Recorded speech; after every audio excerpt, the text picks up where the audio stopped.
మరోపక్క విహెచ్ కూడా మీడియాతో మాట్లాడుతున్నారు. ఆయన ఏమంటున్నారు చూద్దాం.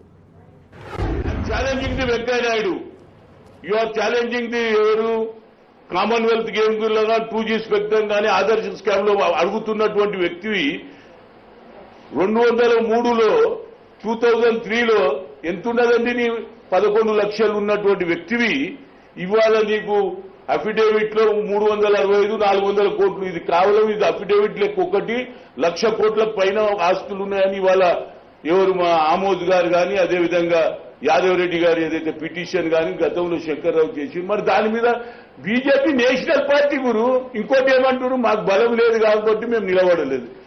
బీజేపీ అనొచ్చానండి మాకు బలం లేదు. 2 సార్లు కేంద్రంలో ఏది వాజ్పేయి ప్రధానమంత్రి చేశాడు, అద్వానీ లాంటి నాయకుడు అరుణ్ జైట్లీ బహాటంగా పార్లమెంట్ లో మాట్లాడే శక్తి, సుష్మా స్వరాజ్ అయితే ఆమె అయితే హిందీలో మాట్లాడుతుంటే ఇనిపియాలని ఉంటుంది కానీ యాక్షన్ కిందే ఉండదు, ఓన్లీ ఇనిపించడానికి చెవులు బాగైంది తనకి వస్తుంది. మరి అలాంటి నాయకులు మరి జగన్ ఇష్యూలో ఎందుకు మాట్లాడతలేరు అనేది పాయింట్.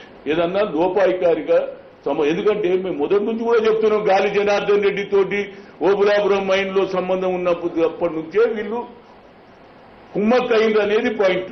అది ముస్లిం సోదరులు తెలుసుకుంటే చాలనేది పాయింట్. సాయిబులారా అప్రమత్తంగా ఉండండి, మాయమాటలు చెప్పి ఓట్లు తీసుకున్న తర్వాత మోసపోయేది మీరే. కడపలో రేపు ఎన్నికల్లో దెబ్బన ఎవరు గెలిచినా నష్టపోయేది మీరే.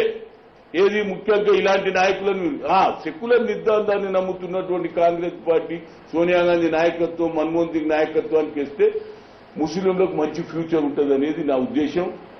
అందుగురించి నేనేమంటున్నానంటే ఇవాళ మిగతా నా ఏది పత్రికా మిత్రులను మాట్లాడే తీరు కానీ శని ఎవరికి పట్టింది నిజంగా కూడా చెప్పాలంటే శని నువ్వు ఆంధ్ర రాష్ట్రానికి నువ్వు తయారైనవు, పత్రిక వాళ్ళు కాదు. పత్రిక వాళ్ళు పాపం ఒకసారి మంచిగా రాస్తారు అంత మాత్రాన 4 ఎడిటర్లను వాడు శని అంటాడు ఏంటంటే మరి నువ్వు కూడా ఒక ఎడిటరే కదా, నువ్వు కూడా ఒక పత్రిక పెట్టినావు కదా.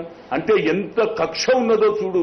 ఇలాంటి వ్యక్తి అంటే రేపు దేశానికి నాయకుడు అయితే మా పరిస్థితి ఎట్లుంటుందో భగవంతుడా నాకు అదే భయం అవుతుంది. ఎందుకంటే ఇలాంటి వ్యక్తి వస్తే శాడిస్టు ఏదైనా చేస్తాడు.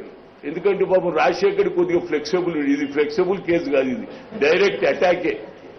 చాలా మంది ఎందుకు పాపం కడపలో కూడా చాలా మంది సాటుకు చెప్పుకుంటున్నారు అమ్మా ఈడు వస్తే ఏమవుతుందో ఇంకతను.